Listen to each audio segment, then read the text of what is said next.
Hola, buenas noches, ¿cómo estás? En momentos en donde la coyuntura hace que debatamos mucho de política partidaria y electoral, de las convulsiones económicas que vive la Argentina.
Hola Ana, ¿cómo le va? Muchas gracias por venir, por estar con nosotros. Hola, buenas noches, muchas gracias por la invitación.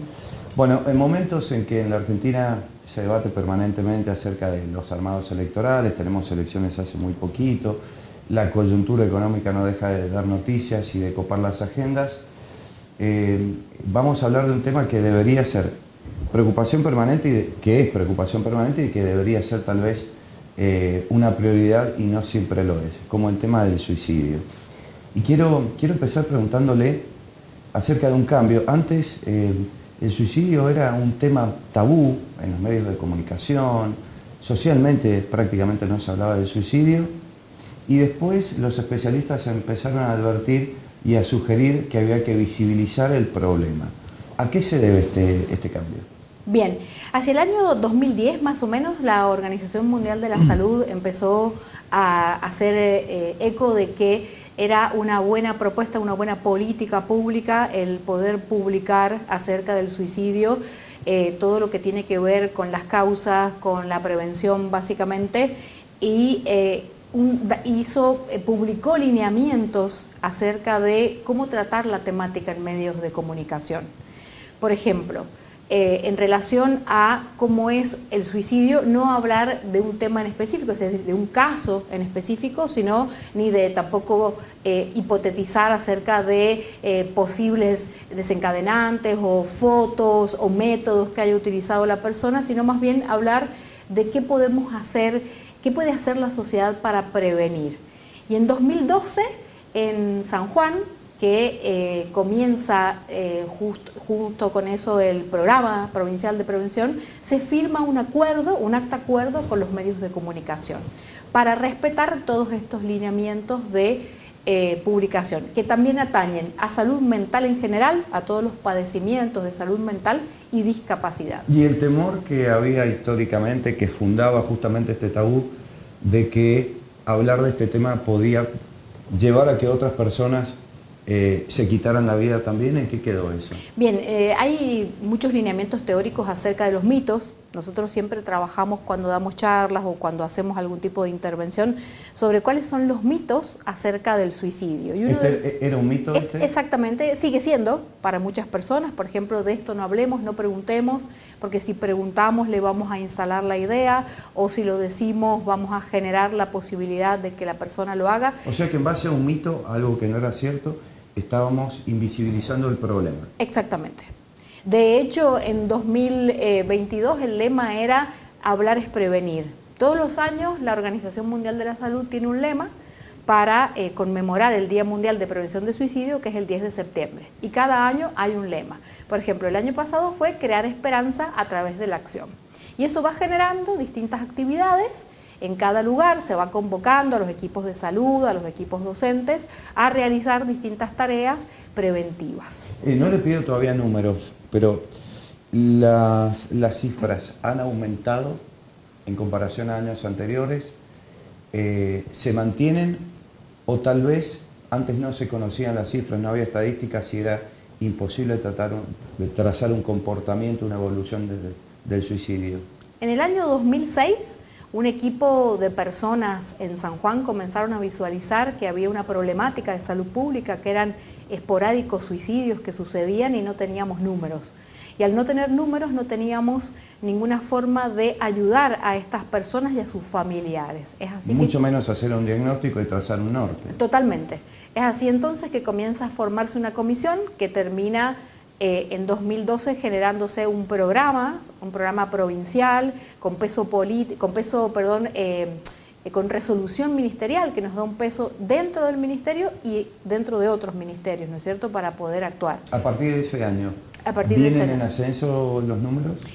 No, tuvimos ascensos y descensos, hubo muchos picos y lo que marcó nuestro gran ascenso, que esto estuvo ya anunciado por los expertos a nivel mundial también, fue la pandemia.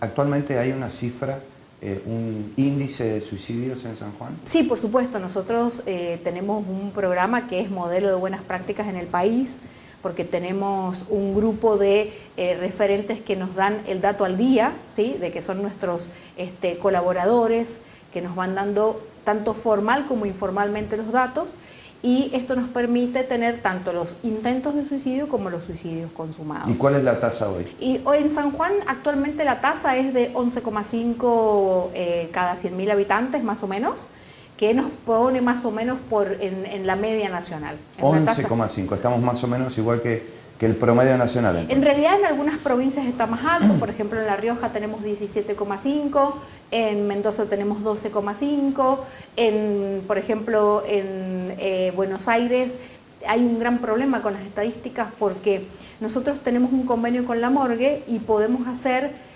directamente una data de muerte, de saber cuál es la causa. Claro, sí, sí. En Buenos Aires, digamos, por la cantidad de habitantes que hay, hasta que un juez no determina que es la causa de muerte es por suicidio, es una causa indeterminada. Y pueden pasar hasta 2 años para que el Ministerio de Salud pueda obtener este dato como causa de muerte de suicidio. En comparación al año pasado, ¿cómo estamos? En comparación con el año pasado estamos mejor. El año pasado tuvimos 12,5 la tasa. Lo que sí es importante un poco marcar es cuál es el grupo etario que más sufre. Ya se lo voy a preguntar a Bien. eso, pero ¿y en intentos de suicidios hay una tasa diferencial también medida? Sí, claro, también tenemos ¿Cuál una es la tasa diferencial. No, la tasa no la tenemos números concretos que pueden llegar a ascender a 900 intentos más o menos anuales. ¿Al año? Sí. Uh-huh. 900 sí, esto repartido, por supuesto, en todo lo que tiene que ver con con los diferentes grupos etarios, ¿no? 900 casos, ¿es mucho, es poco en comparación a otras provincias, a otros países? Para nosotros siempre uno ya es mucho, ¿sí? Porque está hablando de una persona que está sufriendo, pero no estamos en números distintos a lo que es América Latina y el Caribe o a lo que es Europa, por ejemplo, que está atravesada mucho más por otras problemáticas como puede ser el consumo de sustancias y otro tipo de cuestiones económicas que son diferentes, son como cuestiones culturales diferentes las nuestras, ¿no? ¿Se ha podido determinar desde el punto de vista científico, desde la psiquis, qué pasa, qué experimenta, qué sentimiento, qué sensación tiene una persona que se está por quitar la vida? Sí, de hecho hay muchos estudios cada vez más. Es muy importante saber que el suicidio existió siempre, ¿sí? El ser humano siempre ha tendido a buscar la muerte como solución a ciertas cosas, ¿sí? Uno por ahí, si por ejemplo visita las ruinas mayas, puede observar que están los distintos dioses, el dios de la agricultura, el dios de la fertilidad y el dios del suicidio, ¿sí? O sea, esto no es un fenómeno actual, sino que vino junto con la humanidad. Se han hecho diferentes estudios que no han sido absolutamente concluyentes porque realmente a veces las investigaciones en suicidio no son las que más dinero dan o no son las que más interesan a las personas que trabajan en salud mental, pero sí se sabe que hay un antecedente de una desregulación neurobiológica de la persona que puede venir ya, digamos, teniendo en cuenta el curso de vida, en una condición genética, lo cual no es determinante, ¿sí?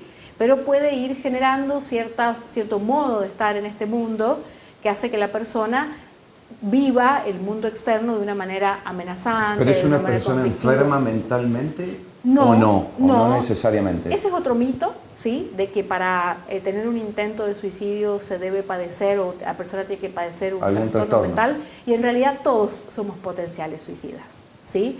Porque tiene que ver con una problemática de una persona que puede ingresar en alguna situación difícil de resolver, empiezan a acumularse problemas, a acumularse conflictos y de pronto la persona no encuentra una salida y en ese momento cree que esa solución definitiva es, en realidad es la solución definitiva a un problema temporal. Me ¿no? imagino una persona absolutamente estresada que está a punto de quitarse la vida. Sí.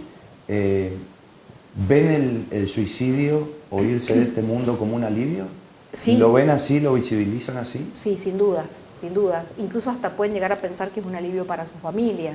Voy a dejar de ser una carga, voy a dejar de ser un problema, voy a dejar de generar gastos o deudas o sufrimiento para mi familia. ¿Debe ser de los peores estados del ser humano? Sí, de mucha angustia, de mucha soledad, que se vive como algo muy angustioso, como algo muy incomprendido por el afuera, como que el resto de las personas no son empáticas con lo que a mí me está pasando. Sin duda alguna que es muy doloroso. Los motivos suelen ser absolutamente múltiples y muy subjetivos.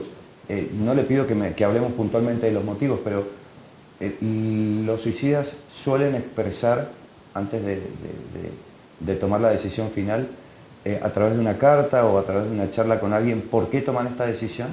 Sí. ¿Lo dicen? Bien, a ver, ahí usted justo tocó otro mito, otro tabú acerca del suicidio, que es, todos aquellos que lo dicen no lo van a hacer, lo hacen para llamar la atención. Sí. O todos los que se suicidan dejan una carta. El suicidio es un fenómeno individual y absolutamente histórico. Cuando digo histórico me refiero a que tiene que ver con la historia de la persona, con las distintas etapas de la vida que ha ido teniendo. La ideación puede ir y volver, puede estar semanas, puede estar meses, puede estar años, puede irse, ¿sí? Entonces, primero, entender que sí es multicausal, que no hay una sola causa, sí puede haber un desencadenante, por supuesto, que es el último que vemos, el último eslabón de la cadena que vemos, pero sin duda alguna que en cada persona va a haber una puesta en palabras, un anuncio o no. Y sí, es posible a veces investigar causas, hay varias investigaciones, de hecho Argentina lidera muchas investigaciones, del cual nuestro programa participó, en el cual, por ejemplo, tiene que ver con la falta de respuestas a los problemas de salud mental, la falta de adaptación a las exigencias sociales, el sentimiento de inadecuación, no estoy a la altura de lo que se espera de mí, fracasos académicos, violencia intrafamiliar, abuso sexual, consumo de sustancias. ¿Hay alguna preponderancia? Me dijo genética, sí, pero ¿hay alguna preponderancia clínica? ¿A qué se refiere con clínica? Digo, algún defecto, si se quiere, en la formación de la psiquis de la persona. ¿Puede haber una preponderancia de ese tipo? No, no necesariamente, ¿sí? A ver, podemos investigar en la historia de cada persona, por ejemplo, eventos traumáticos, eventos que hayan producido ciertos impactos de mucho estrés, ¿no es cierto? Estrés postraumático que genere posteriores... A ver, lo que caracteriza a la persona es una falta de habilidad para enfrentar la vida, ¿sí? No hay habilidades sociales, no hay habilidades personales, no hay habilidades laborales, entonces la persona empieza a sentir que su mundo se va reduciendo y empieza a sentir que no puede resolver los problemas y que no puede tomar decisiones. Básicamente eso sería lo clínico, si es a lo que usted se refiere. Sí, sí, sí. ¿Cuál es la característica de la identidad de esa persona? La cual puede ser fluctuante, ¿no es cierto? Puede ser que en un momento de la vida lo sienta y que en otro no. ¿Puede influir entonces lo genético también? Se lo pregunto porque lo dijo en algún momento. En realidad Cuando hay algún antecedente familiar, ¿hay que estar atentos a los que vienen después? Eso es muy importante también, su pregunta, porque también tiene que ver con un mito, ¿no es cierto? Supongamos, decimos, bueno, hubo un suicidio de un abuelo, de un tío, y entonces hay una predisposición genética. En realidad, lo genético es lo neurobiológico, y lo otro son modos aprendidos, ¿sí? Aprendizajes vicarios, le llamamos nosotros, de modelado. Así como mi abuelo aprendió a resolver los problemas de esta manera, hay un modelo de relación y de resolución de problemas dentro de la familia. Pero no es genético el suicidio en sí mismo. ¿Se entiende? Sí, sí, claro, sí. No hay una cuestión genética que lo determine sí o sí. No, para nada. ¿Y hay factores ambientales? Leí por ahí que la mayor tasa de suicidios está en zonas o países de ingresos medios o bajos. ¿Hay una determinación de eso? No, a ver, con respecto a lo económico, dice usted. Claro, ¿por qué hay más suicidios en esos países donde tal vez la calidad de vida y el ingreso per cápita es mucho más bajo que en otros países? En realidad eso también es un mito, porque el suicidio es un fenómeno universal que no diferencia sexo. En realidad sí, la mayor cantidad de suicidios se dan en los varones, pero no diferencia lo que tiene que ver con, por ejemplo, la formación educativa. Le puede pasar a alguien que ha ido a la primaria, a la secundaria, universitaria, doctorado. Le puede pasar a una persona que tenga mucho dinero o a una persona que tenga poco. He escuchado en muchas mesas de café o en mesas familiares decir, se suicidó, era un cobarde, o se suicidó, y la verdad que qué valiente, hay que tener valentía para hacerlo. ¿Es un reduccionismo producto de la ignorancia que nos invade en este tema? Sí, totalmente. Es uno de los mitos que siempre trabajamos. No es ni cobardía ni valentía, ¿no es cierto? Es un acto realmente de desesperación, donde la persona siente que ese es el camino directo a la solución, a su problemática o a la problemática de la familia, y en ese momento hay como una especie de ceguera mental donde no puede pensar, porque incluso, ¿qué dicen muchos sobrevivientes a esto? Bueno, fue un egoísta, porque no pensó en nosotros, porque no pensó en los hijos, no pensó en los nietos, y en ese momento la persona está atravesando una crisis, un conflicto mental que no le permite ver otra cosa más que eso. Le iba a preguntar de aquellos que sobreviven a un intento de suicidio. Sí. Cuando han tenido ustedes, los especialistas o una psicóloga como usted, la chance de charlar con ellos, ¿efectivamente querían quitarse la vida, lo deseaban? Cuando ustedes le han preguntado, ¿te querías morir? Están. No siempre, no siempre. Algunas veces responden, solo quería dejar de sufrir, solo quería dormirme por un rato, solo quería desaparecer por un rato. La persona en realidad no desea morir, le tiene miedo a la muerte. Lo que desea es dejar de sufrir. Esto está clarísimo en todos los relatos que vemos cotidianamente en el consultorio. ¿Y hay alguno que haya confesado que en el momento hizo un clic o algo que le dijo que no tenía que quitarse la vida? Sí, sin duda. Por eso es que siempre tenemos que trabajar en la prevención. Hay otro mito que dice que el suicidio no se puede prevenir, que una vez que la persona tomó la decisión no podemos hacer nada. Y esto no es así, porque se han salvado muchas vidas con intervenciones tempranas, con ayudas tempranas, con consultas tempranas, con diagnósticos adecuados, con todo lo que tiene que ver con la contención. Es muy importante tener en cuenta los factores protectores que hay alrededor de esa persona que nosotros consideramos que está en riesgo, o que cualquier persona, el vecino, el tío o el docente, considera que está en riesgo. Porque lo que dice usted es muy importante, cada vez se sabe más sobre el suicidio. Y la ley, hay una ley argentina que es muy novedosa, que se promulgó en 2017 y San Juan adhirió en 2022, que es la 27.130, que habla de la capacitación científica en la temática, ¿sí? Para no divulgar estas cuestiones de los mitos y de cómo se debe publicar. Entonces es interesante que la población y que la sociedad se comprometa a conocer esta temática, porque nos atraviesa a todos y es muy importante saber que el decir, no, a mí no me va a pasar, a mí esto nunca me pasa, esto le pasa a los otros, es algo que muchas veces nos aleja de la posibilidad de conocer. Hablando de la prevención, sí. ¿Qué tenemos que tener en cuenta? Digo, en seres queridos, amigos, conocidos, ¿cuáles son las señales que pueden despertar el alerta y a las que nosotros tendríamos que estar atentos? Bien, bueno, cuando nosotros conocemos a una persona vamos a notar cambios en su conducta, ¿no es cierto? Si le gustaba estudiar, si le gustaba salir, va a empezar como a encerrarse, va a empezar a bajar su rendimiento académico. Si hablamos, por ejemplo, de un adolescente, que es mi especialidad, va a empezar a tener, por ejemplo, fugas, va a empezar a tener irritabilidad. ¿Qué es lo que es una fuga? Una fuga es, por ejemplo, desaparecer por muchas horas, ¿sí? Aislarse. Aislarse, no, o desaparecer de casa, ¿no es cierto? Y después no regresar y generar en su familia mucho temor. Estas fugas le permiten al adolescente conectarse con lo que le está pasando o un poco tomar distancia de esta sensación que tiene de que se le exigen cosas o esta sensación de incomprensión muchas veces, ¿no?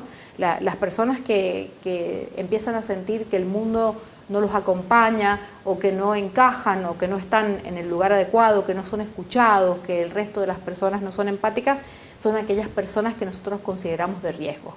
Cuando una persona, un niño dicen, qué ganas de morirme, hay que tomarlo como una costumbre, como algo sin contenido, sin significancia, o hay que empezar a indagar un poquito más.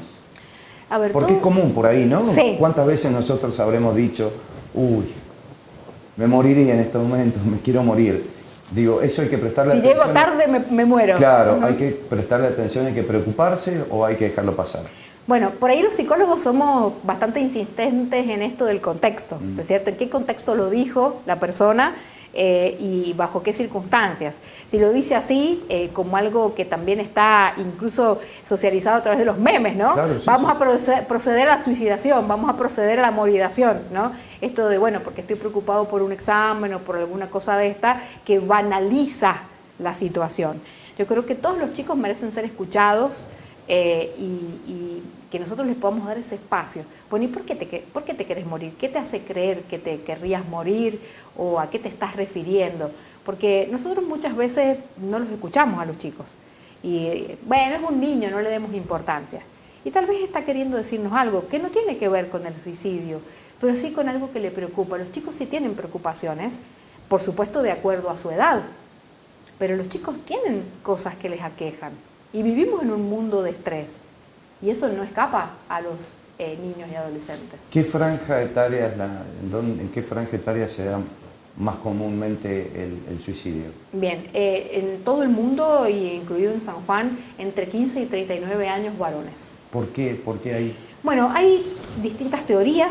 Hay una línea de la Organización Panamericana de la Salud que habla de la dificultad que tiene el varón para acceder a la salud, ¿sí? Por ejemplo, va al médico cuando ya no da más, ¿no es cierto? Cuando ya tiene todas las muelas cariadas, cuando ya se está por infartar, cuando ya tiene una diabetes declarada, porque siempre un poco los que estamos en salud sin querer nos centramos en la mujer, ¿no? El cáncer de mama, el embarazo, el puerperio, la lactancia, y nos olvidamos de que el varón también tiene una vulnerabilidad, que también es frágil y que no le permitimos ser frágil. Tiene que ser fuerte, tiene que mostrarse fuerte, ser el proveedor, no tiene que ser aquel que llora por cualquier cosa, no seas maricón, ¿no? Todavía vivimos en América Latina una cuestión muy atravesada por el machismo. Después también tenemos situaciones de violencia entre pares, bullying, violencia de pareja, mucho en el varón, que no lo puede resolver, que no tiene las habilidades para resolverlo. Que se dan especialmente en esta edad. Exactamente, en esta edad. Y también otra de las dos causas más que son muy importantes, una es ciertos trastornos mentales o ciertas dificultades económicas que llevan al consumo de sustancias que altera el funcionamiento del cerebro, y también en algunos casos el ingreso muy temprano, por ejemplo varones de 17, 18 años que ingresan precariamente al sistema de trabajo. Entonces, o no tienen obra social o no tienen un horario para asistir al sistema de salud. Y eso es muy importante que nos acordemos de poderlos incluir en las consultas. Ana, ¿qué es lo primero que tenemos que hacer cuando vemos situaciones que nos llaman la atención o que pueden estar asociadas a estas conductas que nos ponen en alerta? Digo, para el papá, para la mamá, para el tío, el abuelo, para el amigo que se da cuenta que tal vez un amigo está en una situación crítica, ¿qué es lo primero que deberíamos hacer? ¿Me lo contesta después de la pausa, puede ser? ¿Cómo no? Con gusto. Gracias.